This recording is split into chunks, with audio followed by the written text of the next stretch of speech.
Mr. Chairman, I noticed the folks from Hope are next. Is that? Yes, that's right. Reaching for the And you stars. had some people out in the hall. Can we get them in if you guys maybe, I'd like them to come in, we'll be happy to move some chairs if this is helpful or whatever we need to do to make that happen. George is in the house today. Yeah. George is in the house. I did not know they were from Georgia. Glad I love Georgia.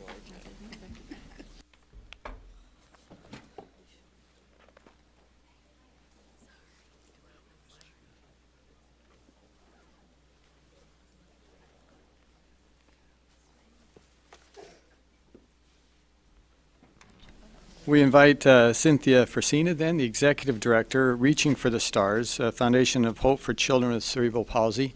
And thank you for joining us. Thank you. And we should know she's accompanied by Dr. Lisa Thornton as well. Thank you very much. Thank you, Mr. Chairman. Thank you, members of the committee. It's an honor to be here today, particularly because it is National Cerebral Palsy Awareness Day, coincidentally.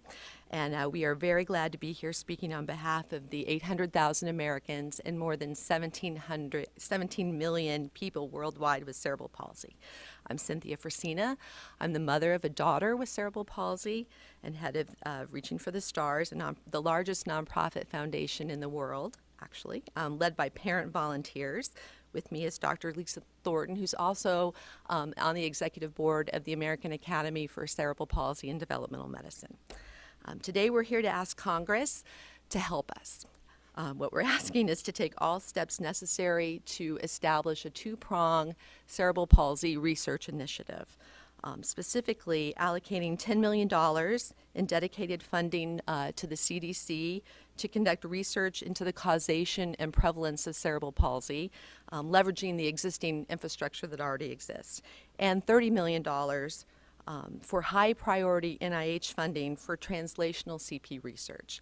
CP, which is what cerebral palsy is called, is the most common motor disability in children, affecting 1 in 323.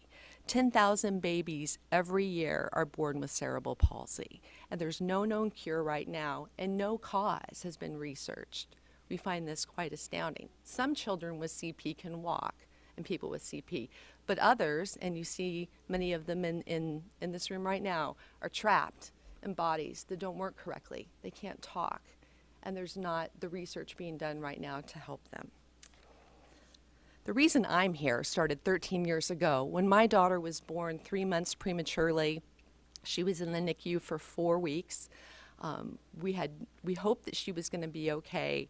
She fought for life. We thought we were out of the woods, and then we got the diagnosis for CP. We didn't even really know what that was at the time. And when you get a diagnosis like that is so devastating, where you don't know, you know your child's going to be faced with surgeries, painful, everyday tasks are so difficult, it is really heartbreaking. We could not, at her diagnosis, even get answers to the simplest question of whether or not she would walk or talk. Her care cost over $100,000. When she was discharged with no treatment plan, no care plan. It's still the same today.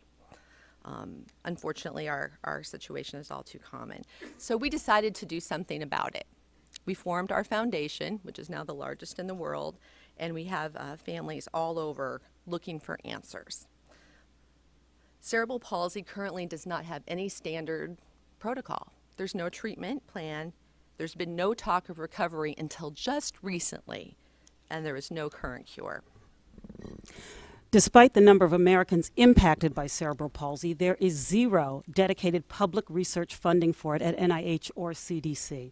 There is no federal strategy to address this, the #1 motor disability of children, affecting a large adult population as well. We ask you to contrast this with the NIH research funding for adult stroke, with that with cerebral palsy. There are about 800,000 new adult stroke cases every year.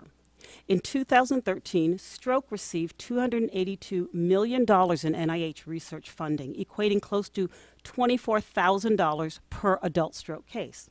In contrast, more than 10,000 babies each year are diagnosed with CP, $18 million in NIH grant-initiated CP research in 2013 equates to less than $1,800 per new baby diagnosed. CP received less than 1/10 the funding of adult stroke, even though most children with CP are expected to live a normal life expectancy. It is illogical to think that older, injured brains can improve, but baby brains cannot. Lifetime care and medical costs for all Americans with CP exceeds $1.5 million per person over someone who does not have CP, and indeed, lifetime care costs for all babies born with CP in just the year 2000 will total over $11.5 billion. Investing in CP research funding with the goal of preventing and minimizing the impact of CP would dramatically reduce these staggering costs and the costs of human suffering. 2 weeks ago, we launched a national petition. As of this morning, we have over 5,000 American signatures in less than 2 weeks about how important this issue is. We really appreciate the committee's support of the CDC and everything you've already done for birth defects and developmental disabilities, as well as the NIH, especially your upcoming brain initiative as well. We hope that includes the brains of people with CP. And we thank you very much and hope that you will help us. Thank you, Ms. Frisina. Dr. Thornton, I'm wondering, is your daughter with you today? My daughter with CP suffered a concussion from a fall a couple of days ago and couldn't make it. My older daughter, however, is here, Okay. with the red hair. All right. Well, We compelling. have lots of other children. Yes, you do. Compelling testimony. God bless you all and your organization. So thank you. Do you want to introduce any of your group? Sure. We have Jacob, and we have, he's 4. We have Adriana. We have Laurel. So, thank you for allowing us to have them here today. Yeah, thank you. I hope that you'll take this into consideration. Beautiful children. Thank you.